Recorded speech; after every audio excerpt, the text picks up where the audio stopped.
Hello, hello. I don't know if people are in here. Hello, everyone. We're going to let a few more people step into the meeting before we get started officially. But thank you guys so much for coming in. We're super excited to give you all the information on summer camp.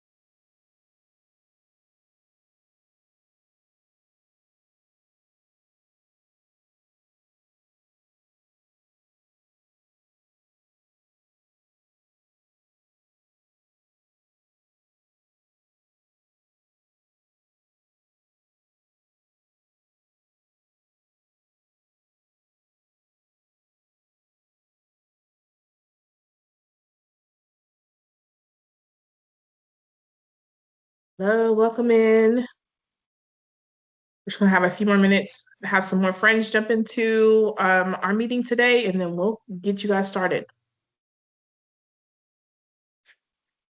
Welcome, everyone. We're excited to have you.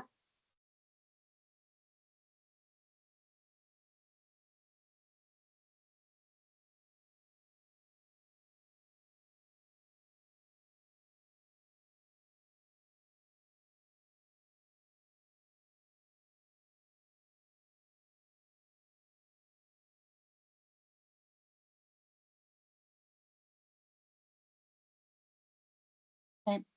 We're going to give everybody just 1 or 2 more minutes. We are almost ready to get started.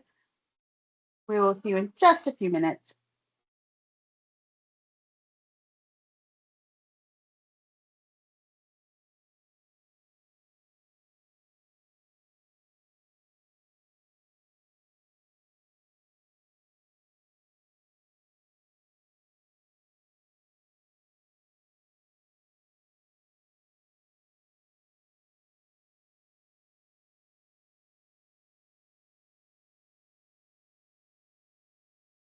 I can come here if I want to.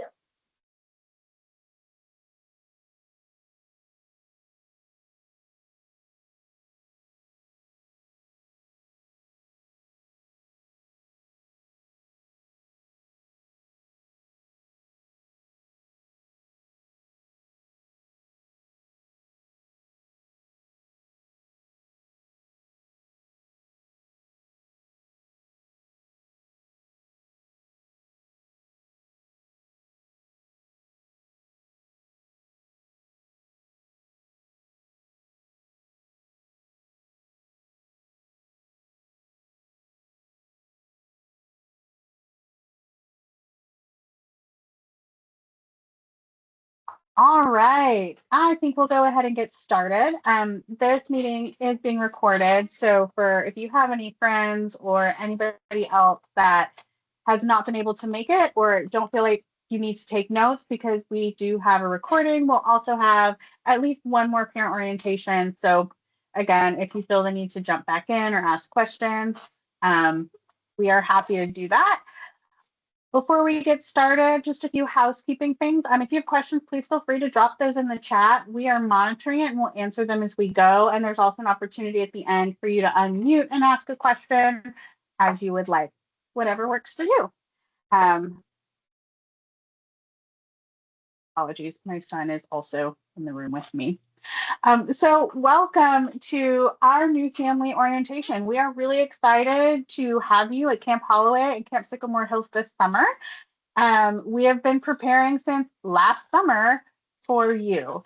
And so this is here for you. We're going to go through some FAQs, just things we know that people are going to ask, things that we think are important for you to know. But no, there is no such thing as a stupid question. We are so happy to answer all of them. We want you to feel comfortable sending your child to us. We want you to feel safe, comfortable, and knowing that they're in good hands. So meet the team. Um, I'm going to let each team member introduce themselves. So first is Heather McCathern. Hello, everyone. Super excited to meet you guys or meet you soon in your camper soon.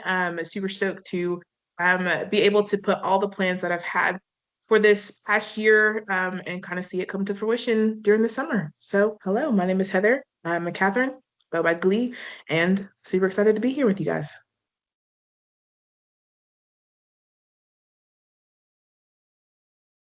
Hi, everyone. My name is Taylor or Scooby, and I am the camp director at Camp Sycamore Hills.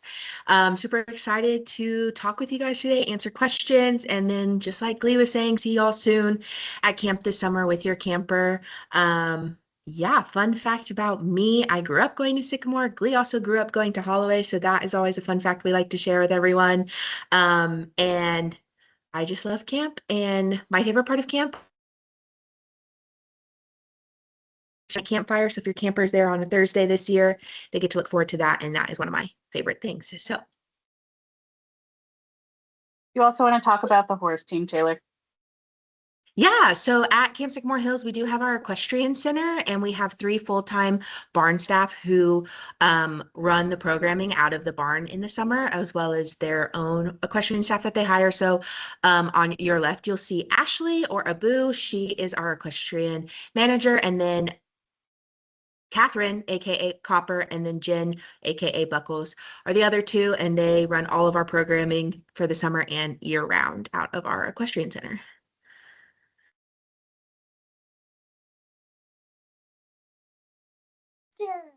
And my name is Lauren Reichstein. My camp name is Flip Flop. Most people call me Flip Flop. I answer to everything. I am the director of Girl Experience and Program. I've been with Girl Scouts Middle Tennessee for 10 years, but I grew up a Girl Scout going to Girl Scout camp around Farmington, Texas. And I'm over all of our camp programming as well as all of our adventure programming and general programming. And this is Jackson. So I'd like to take a moment and have the camp directors talk about their properties. We have 2 wonderful camp properties, both with amazing experiences, but they are different in great ways.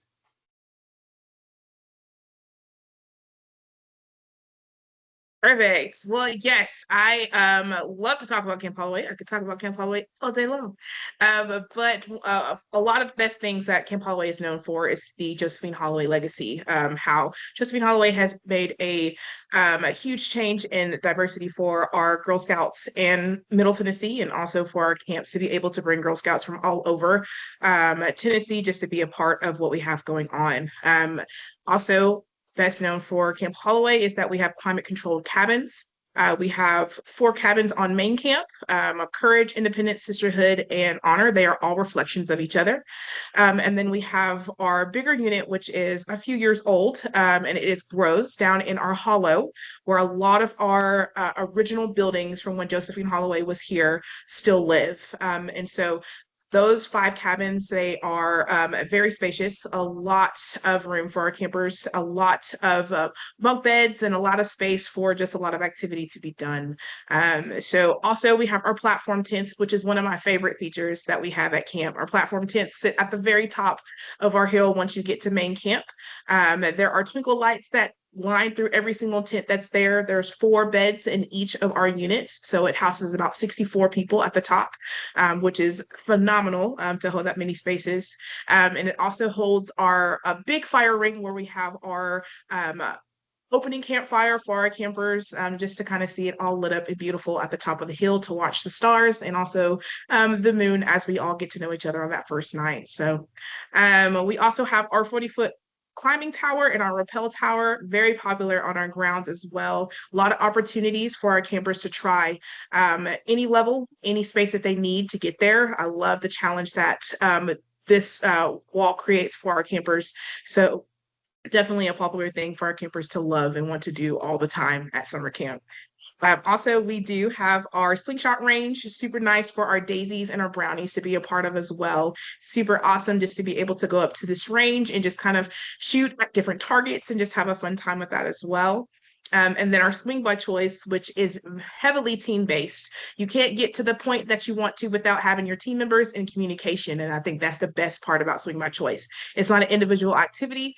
You can still have fun, but you can also have fun with other people helping you out along the way. So I love that. And then we also have our zero entry swimming pool with our deep end as well. So starting out at 0, as soon as you walk into the pool, both ends go up to 3, up to 5, and then our deep end goes from 6 all the way up to 12.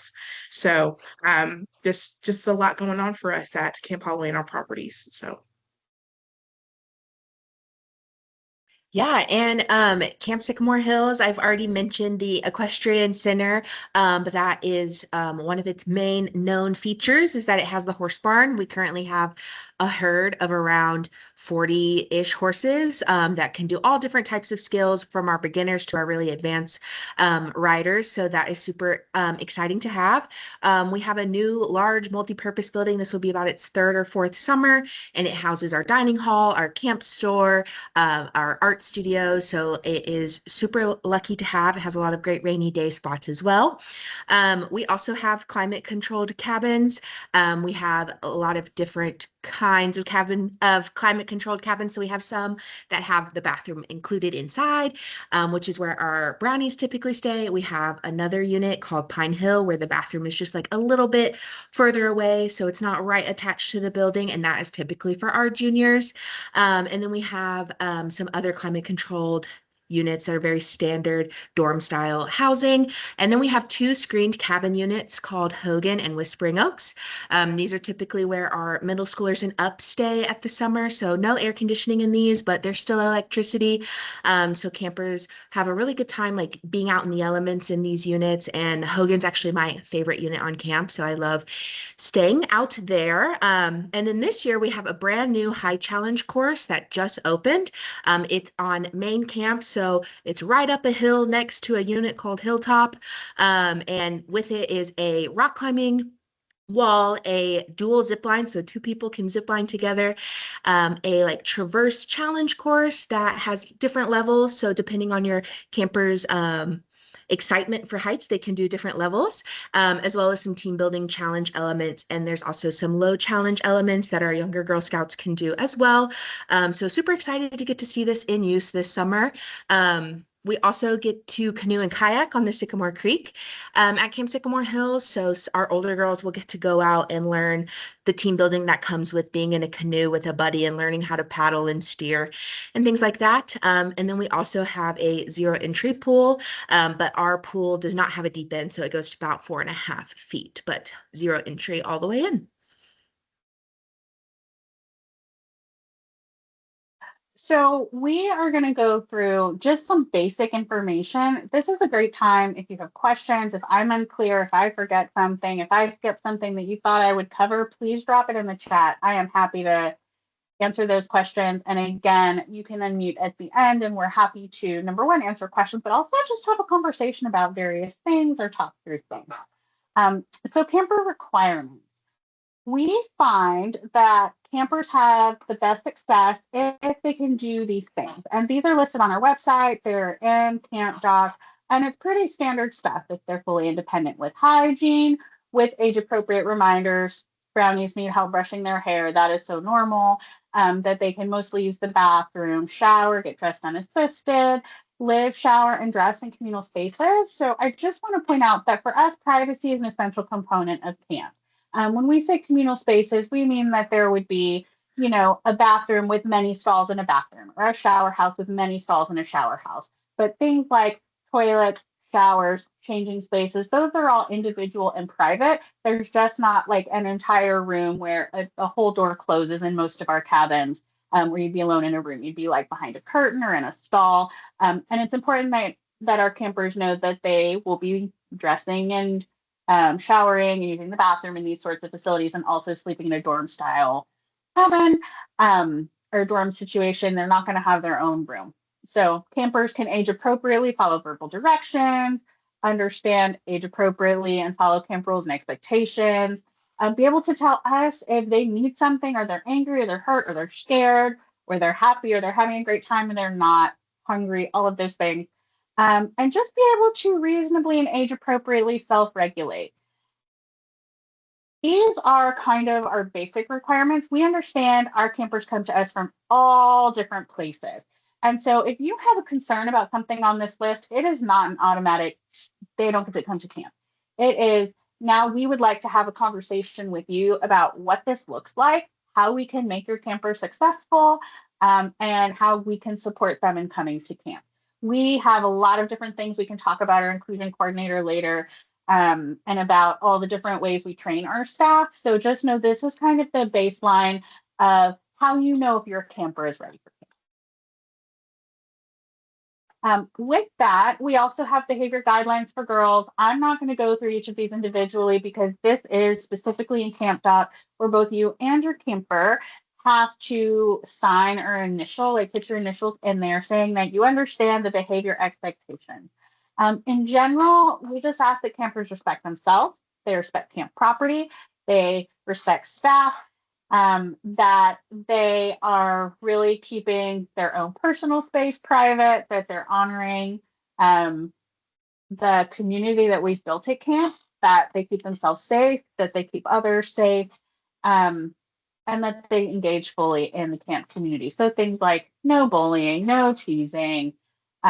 But it also goes to things like, not trying to push somebody at the challenge course into doing something they're scared of. And these are all things that we consistently reinforce and scaffold at camp. And we also understand our campers are children and we're not expecting perfection. Okay, so I mentioned Camp Docs a lot. I want to talk about some of the forms that we ask you to fill out. So we do have required paperwork. And again, I'm not going to go through all of the different forms, but I do want to highlight a couple things that are really important for you to know. So we ask that if possible, you complete all your forms in Camp Doc by May 22nd. The reason for that is we do have several staff members whose job it is to go through these forms, to pull reports and understand what our campers' needs are so that we can meet them where they are at. So we ask that you really include things like health issues, allergies, social emotional diagnoses, IEPs if that is relevant to you. Anything, there's a questionnaire where you can answer questions about, is this your camper's first time away from home? How do they look when they are not happy? Or how do we know if something's happening if they're not going to tell us? Because we do recognize they're children and they're humans, and sometimes it takes more relationship building for us to really get that information out of them. So we want to recognize those signs right away. We ask that you share with us anything that we can use to help make camp successful for them. So we do have an inclusion coordinator at Camp Holloway. We're still looking for one for Camp Sycamore Hills, but other staff members will fill this role in the event we don't hire one. What they do is they go through social emotional diagnoses and IEP and some other things as well, and just kind of look through and understand how we can best support campers and then support this staff in supporting campers. You might get a phone call depending on what you have in your forms, asking you for more information and again, how we can best support your camper. The same thing is true for our health forms. So if there is anything you are concerned about, any kind of diagnosis, we ask that you share that with us. And that includes like, my kid has a peanut allergy, they were diagnosed, they've never had a reaction, it doesn't seem to be a problem, I don't even use an EpiPen. Please still tell us that. Let us know that that's a thing, and so that we can ask those questions. We take precautions anyway, but if we weren't expecting to look for a peanut allergy or an anaphylaxis or whatever the situation is, it makes it harder for us to give your camper the best care. We do recommend, we used to require, now we recommend insurance coverage. If you've been going through the forms and it says you must purchase insurance, we're very lucky that GSUSA has put all of our insurance as primary if you are not insured. So if that is a concern for you, please don't worry about it. But if you do currently have insurance coverage for your camper, please put that into Camp Doc. It is primary insurance. It would only be used for us in the event of an emergency. We're not like taking your child to the doctor without letting you know. And I'll talk about that a little bit later as well. And then another piece of information is our release form. So please be sure to list any adult that can pick up your camper. And know that if that adult comes to camp, we will release them. So if it's like, I trust grandma to pick up my camper, but sometimes she shows up at random times and just does things because she knows she can. I tell that story because it has happened to me as a camp director. You don't have to include them right away. If you need to change the pickup person, that's a conversation you can have with the camp director. But no, if they are listed in the paperwork, we will release your camper to that person. Please also tell us, and there is a space in there for this, if there are any custody issues that you're managing. If there's somebody who is absolutely under no circumstances allowed to ever pick up your camper, we wouldn't release them anyway if they were not listed. But that gives us just one more piece of information to know, hey, something's really not right here, rather than me call you and verify that, hey, sometimes people forget people, so we'll give you a call and verify what's going on, that we need to contact somebody else or get some backup. So we talked about health officers, we talked about health things. Let's talk about first aid and medication. So it's very important that you know that any medication, and we'll talk about this in over the counter as well, but any medication has to be turned into the health officer when you check in at camp. It can't be stored in your camper's bags. Don't give it to them to give to us later. It has to be turned in from you to the health officer. The exception is if you have something that is a rescue medication, an EpiPen, insulin. I know that's not like taken with you, but you see what I'm saying. An inhaler, something like that, that can stay with the camper if it's age appropriate for them to do so. We can also directly hand that to a counselor if you have a camper that say has an EpiPen but is not quite ready to use it on her own. Any kind of prescription medication has to have your camp, it be in the original bottle. Please do not put anything in like those pill containers. It needs to be in its original packaging. We dispense from the original packaging. It needs to have the name of the camper, the licensed prescriber, name of the pharmacy, description of the medication, the dosage, and we dispense per bottle directions. So if you've had a conversation with your provider like, hey, it's better for you for your insurance if I order it this way. So you take 2 of these instead of 1 of them at a higher dosage or whatever the situation is. If it doesn't match the bottle description, we need to have a provider note saying that they have altered the way you can take this. That is a liability thing, and we want to make sure that we're doing exactly what we're supposed to be doing to keep your camper safe.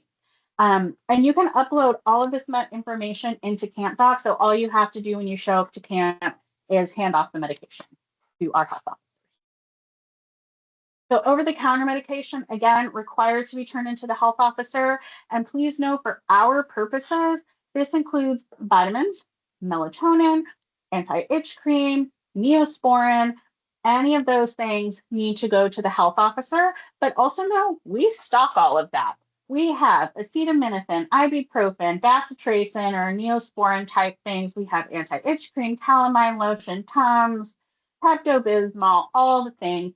And you get to opt in or out for every single one of those medications. So if your camper cannot take ibuprofen, but they can take Tylenol, you can say that. When we dispense this medication, we also follow the package directions because that is what our provider, our standing orders say.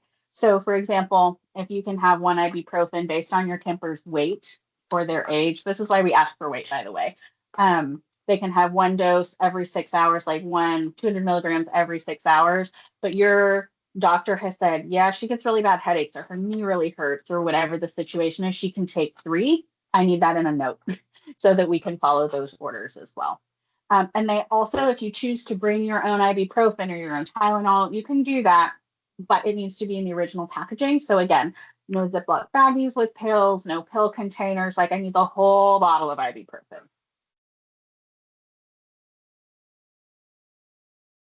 So first aid and medical emergencies. Our camp staff, almost all of them, are trained in first aid, CPR, and AED. They are equipped and authorized to handle minor scrapes, bug bites. I twisted my ankle, but I actually am fine and I'm walking totally fine. Stubbed my toe, cut my finger, all of those things. What happens is they have first aid kits without any medication, so they don't carry Neosporin, they don't carry anti-itch cream on their person. And they can treat whatever happens, and then they record it and give that off to the health officer. So the health officer always knows what's going on. if there's something that our camp staff cannot handle, or it's more of an emergent situation, our health officer handles it. And our health officer is typically a nurse, a registered nurse who volunteers, not volunteers, but comes and works with us for the week. We do a training at the beginning of summer so everybody is aware of all of our emergency procedures and our protocols. And they have gone through all the forms for your week of camp so they know what they are working with at camp and the things that they need to watch out for. So in addition to all of those things, they also manage any major injuries or illness. If there is an emergency situation, they are first on the scene. They are the ones who are going with EMS. They also are the ones that will contact you if there's something going on, if there's an illness, if there's an injury, if there is an emergency that is medically related. And of course, they dispense all of the medication on campus as well. So I want to talk a little bit more about allergies just because we do take them very seriously, and we really do ask that you submit them through your camper's health profile. Again, even if it's a probably fine, you need to know this, like she has a weird kiwi allergy. You know what? I need to know that. We don't typically have kiwi at camp, but don't not tell us, because that's the one time we're going to order kiwi and not know that we need to watch out for that. And just provide as much accurate and detailed information as you can. Both of our camp locations are nut aware environments. And what that means is we don't stock nuts in our kitchen. We don't do like peanut butter sandwiches. We don't do granola with nuts in them. But we also, both properties have day campers coming in and out. We do ask everybody not to bring nut products, and we control for any of those things. But we're not any kind of certified peanut-free environment. So we just want you to know that. But we do take all of that very seriously.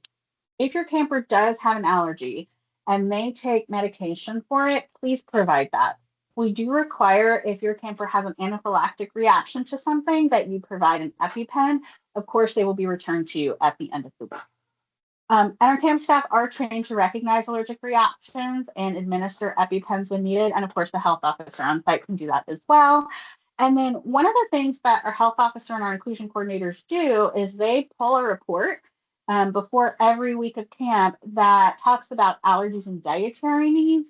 And that is given directly to the kitchen. So the kitchen can manage things like celiac allergies, including dairy allergies, including wheat allergies. If we know ahead of time, we can accommodate for that. So talk about our staff. Our staff are the asset, the biggest asset to our program. Campus camp because of our staff and the amazing things that they do with our campers. But we need you to know how intentional we are about creating that environment. We have an intentional hiring process. So we search for people who are really excited to be at camp, who believe in the mission and vision of Girl Scouts Middle Tennessee, are excited to work with children. Most staff are over 18. We have a couple that are not over 18. Those are around 16 or 17, and typically they're in our program spaces. And you also need to know they don't count for ratio. So there will not ever be a situation where your camper is being cared for alone. They're never alone. I'll talk about that later, but it's being cared for by like a 15 or a 16-year-old. Everybody who counts for ratio in Girl Scouts is over the age of 18. All of our staff have been background checked every single year, including a check on the National Sex Offender website. They're interviewed, every single one of them, by a member of the camp team. And if it's their first summer working at camp or they haven't worked at camp in a while, we do require 3 positive references before they're able to start. And of course, we do extensive training with our staff as well. I want to take just a minute. I realized I didn't really talk about staff training, or did I go? There we go. I was like, wait, I missed my staff training slide. So our staff training is really intensive. We're very intentional about it. We really want there to be, we want them to be super well equipped, not only to do things logistically for a camper, but build community, help them with homesickness, build confidence, all of those things.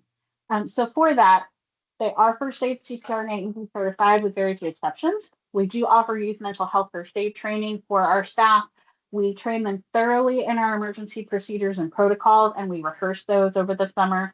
Everybody's trained in youth protection. In Tennessee, any adult is a mandated reporter, and we take that responsibility especially seriously. And of course, we talk about ages and stages. What is different from a daisy than a senior? Those are two very different campers, and we adjust for that both in our progressive programming and how we talk to our children. Behavior management, we use positive behavior management.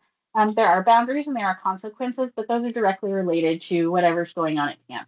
So, for example, if somebody's not listening at the rock wall and we can't keep them safe, they don't get to participate in that activity, right? What doesn't happen is tomorrow you don't get to go swimming because you didn't listen at the rock wall.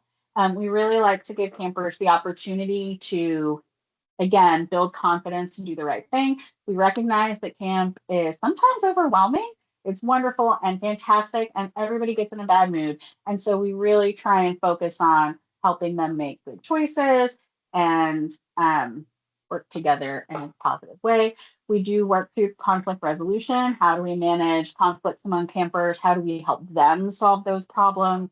And of course, we have various activity certifications, lifeguards challenge course, certified horsemanship association, archery, and all of those things as well. So to talk a little bit more about staff ratios, we often get the question, well, who's with my camper? How many are there? What does this look like? And so we follow safety activity checkpoints ratios.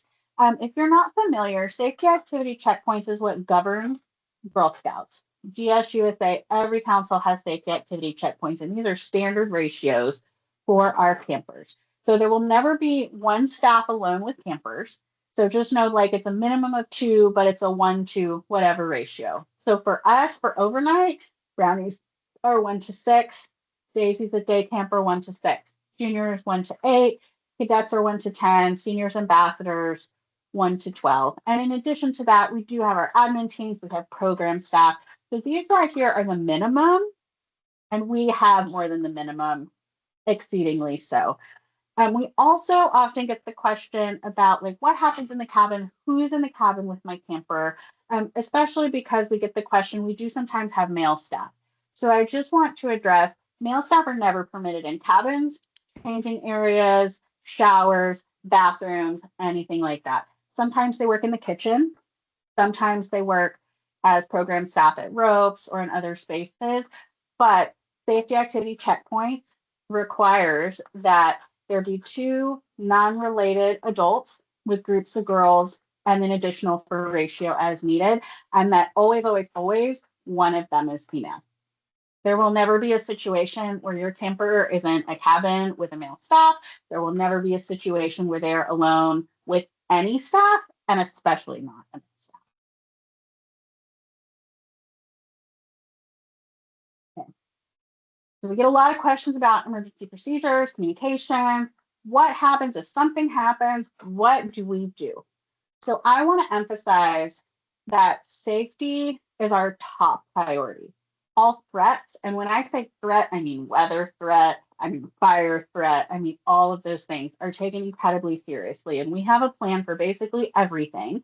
And we train our staff and we rehearse with our staff. And we also have plans to rehearse like a fire drill kind of situation with our campers. It's important to us that everybody knows the signals so that if something were to happen, everybody knows exactly what they do. We have plans again for fire, for weather, including just a thunderstorm, but also a warning, tornadoes, intruders, missing campers. Usually that means somebody was in the bathroom, but we take that very seriously. Floods and those sorts of things. With what has been happening in the news, we do get questions about floods because both of our camps have creeks. And I'm happy to talk about that. Our Camp Holloway Creek is actually at the bottom of our property. So all of our cabins are up high on a hill. When that creek floods, it comes up maybe a couple feet. And we're something like, actually, I'm not even going to give you a number, but you have to walk down a very steep hill in order to even get to the creek. And so if there was a flood situation there, it's not a threat to any of our cabins. Camp Holloway is not in a floodplain in any capacity. Camp Sycamore Hills does have a bit more of a creek that could rise. Our lower pastures are designed to flood, and so it looks scary. It's not, it's there on purpose. And we also have a water gauge that is at our bridge. And so we know exactly how high the creek is. We know exactly how high and how fast it's going. And we have plans in place if there's ever a situation where the creek rises more quickly than we expected. In my 10 years being here, I've seen it get to the bridge maybe once, and we watch it very carefully. If there was a situation, so first of all, you need to know that we don't take any risks. If it looks sketchy, we're moving everybody. That's true for tornadoes. That's true for thunderstorms. So if your camper is in a platform tent, or your camper's supposed to be outside, or for whatever reason, they're moved inside immediately. We don't take chances.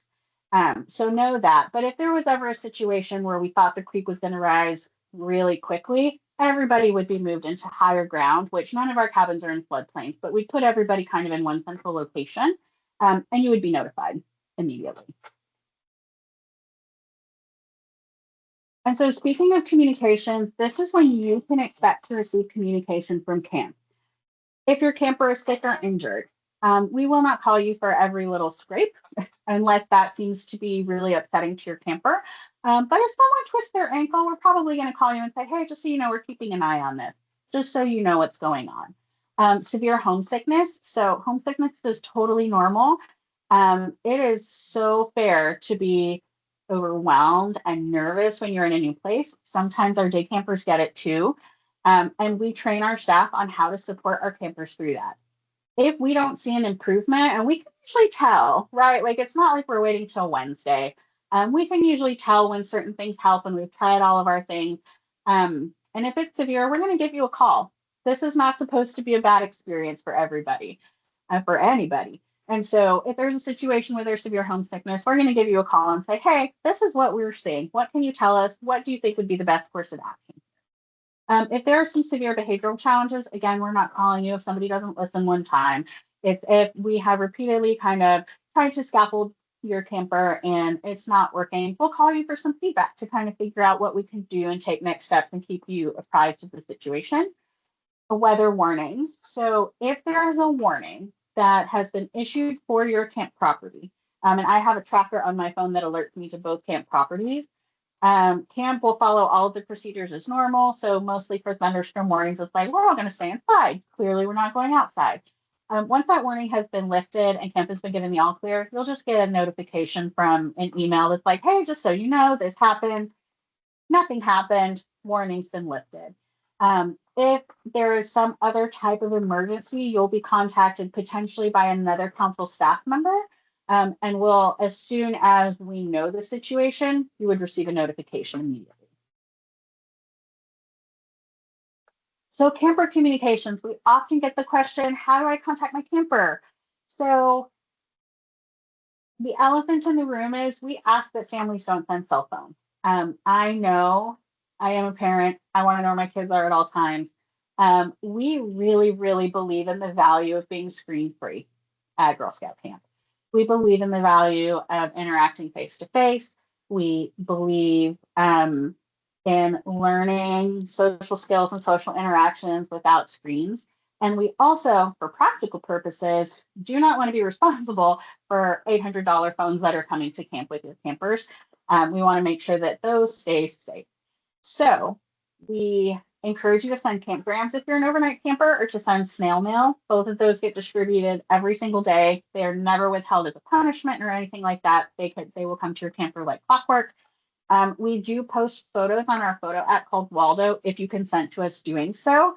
You can look at the free gallery. You can also get them texted to your phone. And you are welcome to call the camp office. A staff member will go check on your camper and report back to you. And we'll tell the truth. If they are having a rotten time and we didn't know that, we'll tell you, hey, she doesn't seem to be having a good time. Let's talk about what our next steps could be, and how we can help her at camp. So check in, check out. I'm actually going to turn this over to one of my camp directors, if that's okay, because you follow this process a little bit more than I do. I'm not always there on Sundays, but they are there every Sunday.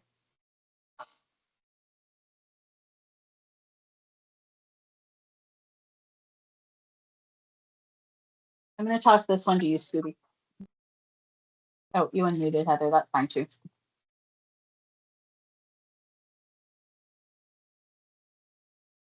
Oh my gosh, rock, paper, scissors. Okay, here we go.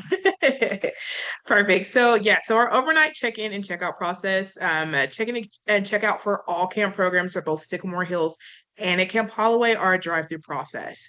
So basically what that means is that parents do not get out of their cars. Once you guys reach the campus, you will be guided through very effectively from our staff on how to go through and make sure that your campers are being checked or health checked. We check temperatures. We check head lice, and we also check for any scrapes, bumps, or bruises that look like they could continue to either worsen or just kind of for us to keep an eye on them. And then we kind of send them through to release their luggage. So at that point, parents can kind of help release like trunks and suitcases and things like that for our staff to carry to their cabins.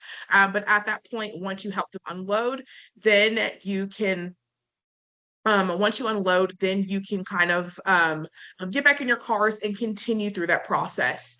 Our staff will continue to lead you through until you get to the point where you meet our health officer for the week, which is huge. So all of your medication, everything that is told for you to do, make sure you're labeling everything. It's all that right there. Our health officer will basically tell you if what you have is right or what you have is wrong, and then also just check to make sure that any dosages or anything like that have changed since the last time that you have updated your health profile. So great chance for you to drop that off, and also a great chance for you to have conversations with the health officer, any concerns that you may have for your camper. So also as you continue on, you will drop off all of your mail, any packages that you have for your camper as well. And please make sure that you're following the information and all the processes for mails. Make sure it's labeled with the day, make sure the camper's name on it. And then also just you will know ahead of time if your kid is in a cabin or if they are in a platform 10 or if they're in a wherever, just a location for both of the camps. So that way you can put it on the packaging as well, so we know where to deliver it as we go through. Yeah, and so overnight camp for check-in is Sunday from 3 p.m. to 5 p.m. Within that time frame, you can come. It doesn't mean you show up right at 3 o'clock. If you need to come a little bit later, 4 o'clock, that's totally fine. But we stop check-in at 5 o'clock. And then we just kind of watch the gate after that time to check in anyone who stumbles along, but also make sure to communicate if you're going to be past that time. Next is our checkout for Fridays from 1 p.m. to 3 p.m. Like I said, again, you don't have to show up at 1 o'clock. If you feel like traffic is going to be crazy, you can definitely come in a little bit later, but we do stop checkout at 3. We keep those campers with us until we know communication as to where your whereabouts are. And then once you get here, we release campers as well. Process for checking in and checking out is that we check license. Please make sure that you have your license. It will say in our parent packet to bring your license. Make sure you have everything with you so we can check and identify who is dropping off and picking up campers. And that goes for everybody on your authorized pickup list as well. Please make sure they have their license with them at all times. Overnight campers will receive a health check, just kind of stated, it just kind of repeats. So we know that leaving your campers on camp without seeing where they're living is going to be tough. But I guarantee you it is the easiest process for not just our campers, but also for our staff. We want to make sure that everyone is safe. We want to make sure that these campers are getting into their space and they're able to be along with other girls in their cabins, in their tents, wherever they're going to stay. They're able to start forming those relationships without any holdup as well. So that's why we encourage open house to come and see it. And also, if you have any questions or you need any support during that, please don't hesitate to reach out to myself or to Scooby if you have any questions about our check-in and checkout process. Yep. I do want to elaborate on something that, again, we know it's tough leaving your camper without like taking them to their bed. Like, I get that. We started doing this process during COVID, like most things, and we found our rates of homesickness drastically drop. What was happening is parents were rightfully going to cabins with their campers and then doing that, oh, you sure you're ready for me to leave? And so watching your parent walk out was much worse than hopping out of the car and being really excited to go to a cabin with your counselors. And again, if there is a situation where that is just not working for your camper, we will contact you.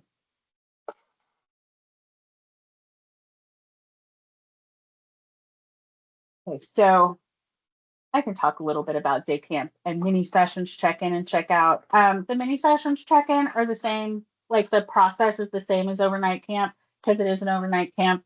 Just the dates and times are a little bit different. So just please be sure you know if this is you, what day you're supposed to be checking in and what day you're supposed to be checking out. Day camp check-in if you're coming to camp property. So if you have not reserved transportation, check-in is from 8 to 8:30. Again, come in anytime at that window. Checkout is from 4 to 4:30 p.m. anytime in that window, except for Friday, which has an early checkout at 3 o'clock.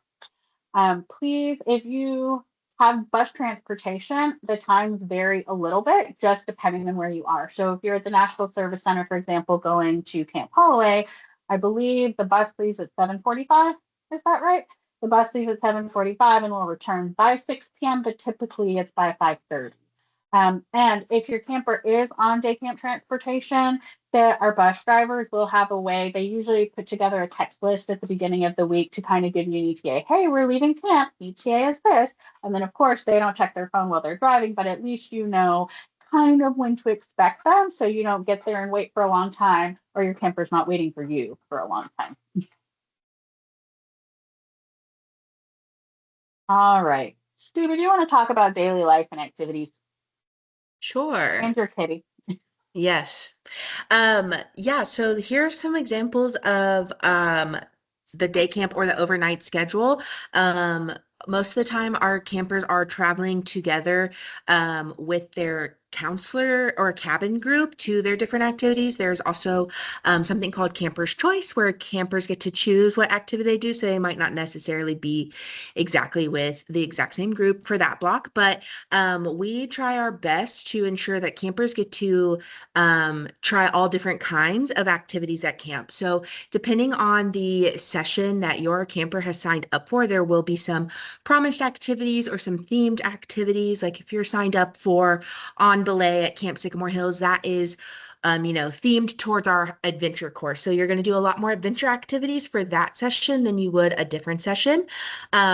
And so all of our campers do get to do traditional camp activities, however, like tie-dyeing, going to the pool. If they're not signed up for an adventure session, we try to get them to go to the adventure activity at some point that summer or that week of camp. So we really just try to ensure that all of our campers have an experience on all different activities at camp. And this example just kind of shows, they might be showering at 10 a.m., which is like a little bit different than your normal shower time, I'm sure, at home. But we do want to make sure we schedule in shower time and all different kinds of activities. That way, there's not 100 people waiting to shower at 8 o'clock because we like to make sure everyone gets to bed in a timely manner. Yes.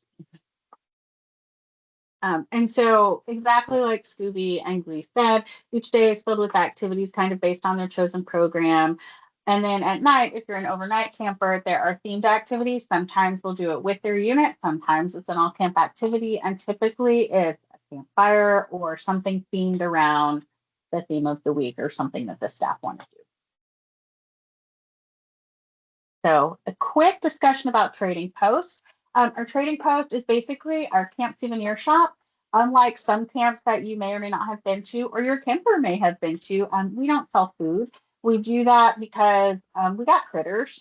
And so we try and keep food out of our cabins, and we provide lots and lots of snacks. Your camper can always ask for a snack if she's hungry. We like to make sure that there's plenty of food available. We recommend between $20 to $50 per camper. And we're really encouraging people to add that via CampDoc and not to send cash or checks. The reason for that is we can track it. Cash doesn't get lost, nothing gets misplaced, and then what your camper doesn't spend can be refunded at the end of the week. We do ask that you bring any deposits or contact camp about adding deposits before like the first day of camp. Once we've hit the rest of the week of camp, it's actually really hard to add anything to Trading Post, particularly because it's not, the campers don't go every day. It's like one session, one time, one shot. So it really disrupts the camp program to like add one on Tuesday and then 3 more on Wednesday, and then we get to Friday and someone forgot to do it. So we ask that everything be in by that first day. The remaining balance you can donate to our scholarship fund, or it would be refunded within 1 week after. So I am going to stop sharing my screen and then reshare my screen because I want to show you a little bit about our camp website. A lot of folks don't know we have so much available on our website. Let me get to where I am. So if this, can y'all see the website? Can you see that on my screen? No. Okay, great. Let me fix that really fast.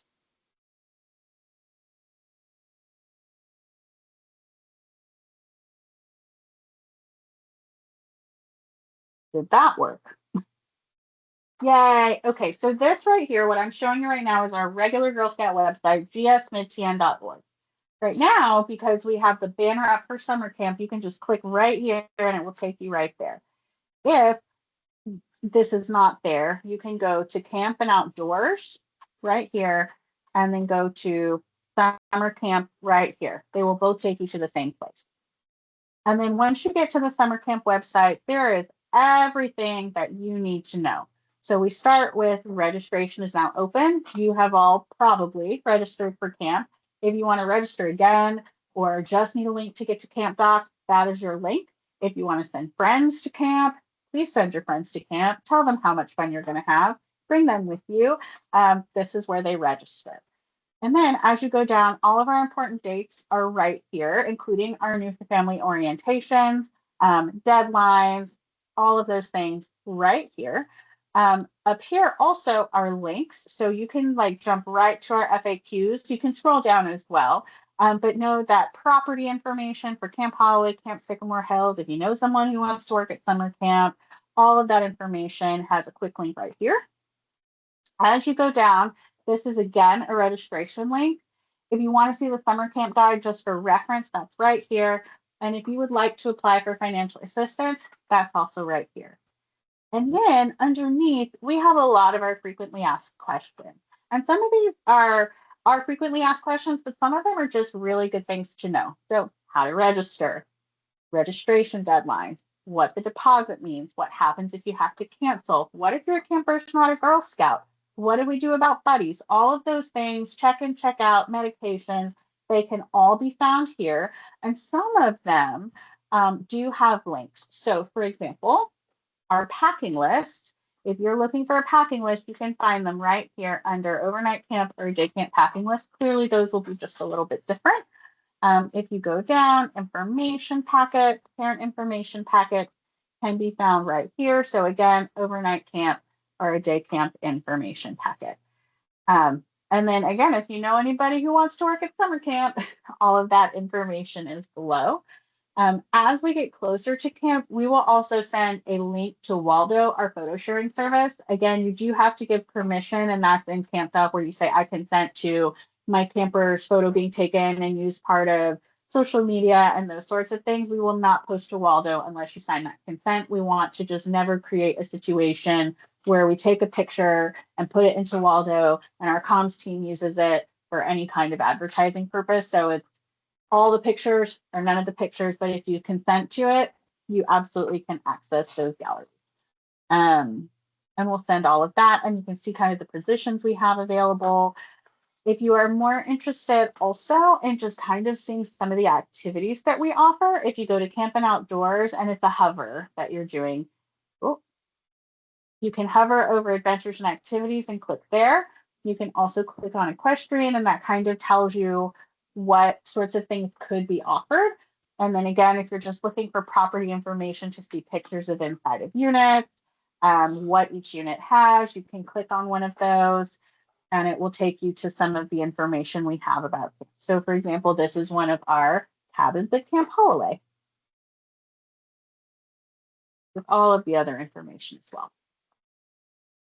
Okay. I'm going to go back to the slideshow, but we're actually done with the slideshow. It's kind of the what questions do you have?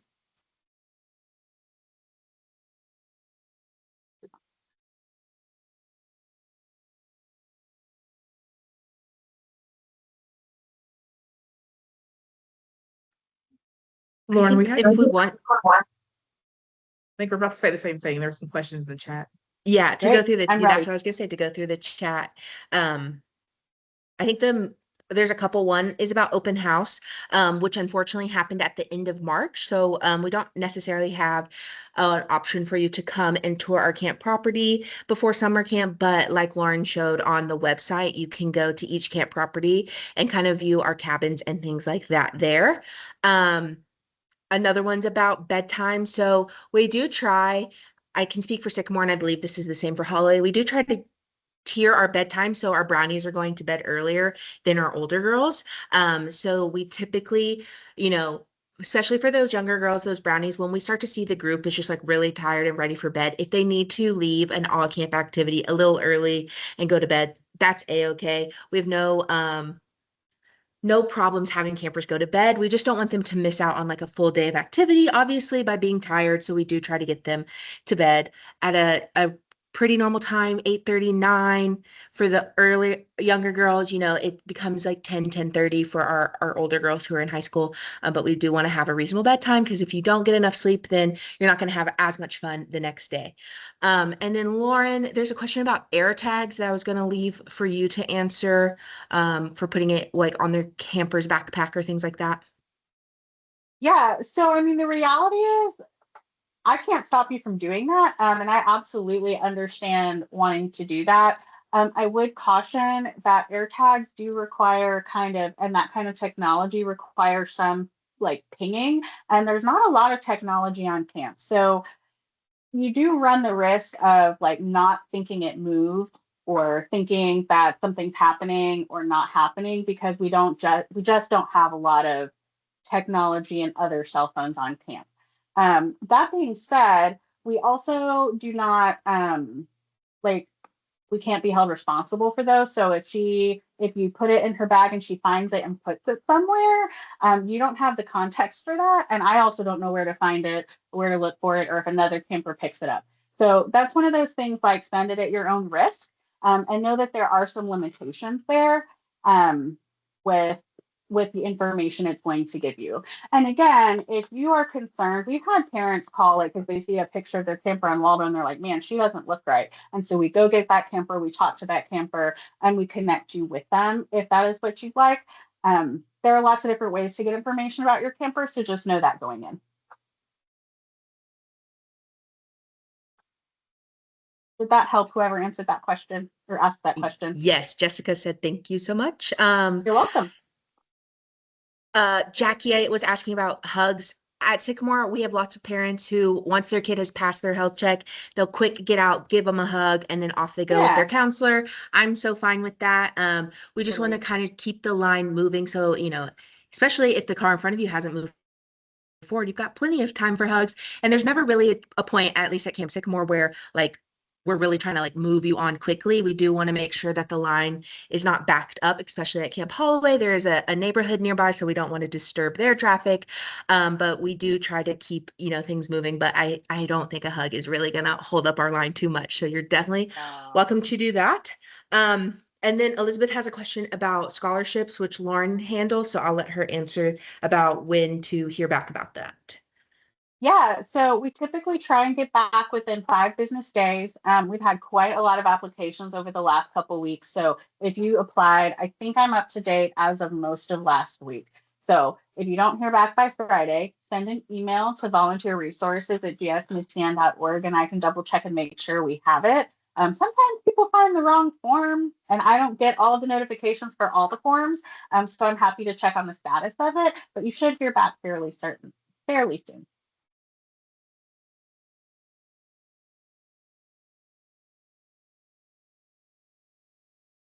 What other questions can we answer for you? And or is there anything you're nervous about, that maybe you don't have a question, but you're like, man, something's niggling at me. I feel like I need to ask something, but I can't figure out what it is.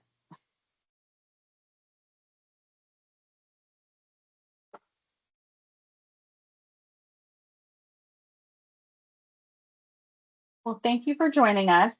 We will stay on for just a little bit as some folks jump out. Feel free to do that. Thank you so much for being here, and joining us for this information. If you think of anything, you're like, man, I really thought that they would talk about this, or I really thought this other thing would happen, or I wish they would have answered this question. Number one, please let us know. Please ask that question. Our FAQs and this presentation were created based on parent feedback, and we still want to hear that. So number one, we want to answer that question as quickly as possible, but we're always looking to make this better and more informative and make sure everybody's still comfortable with their campers coming to camp. And again, we'll hang out for a little bit as people jump out. If you'd rather ask a question without a bunch of people around, we're happy to do that as well. So thank you so much and happy camping, y'all. We'll see you soon.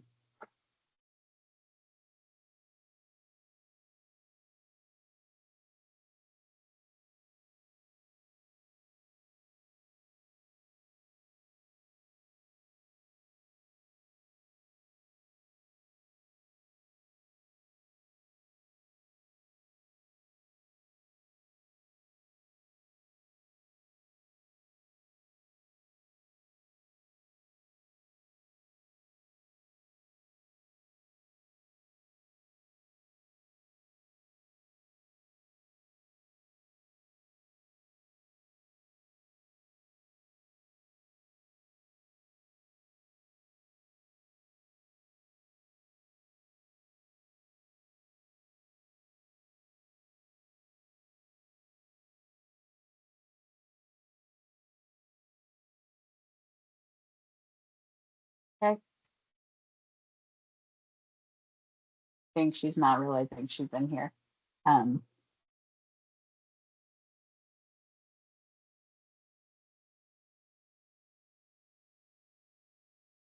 okay. How do we turn recording off?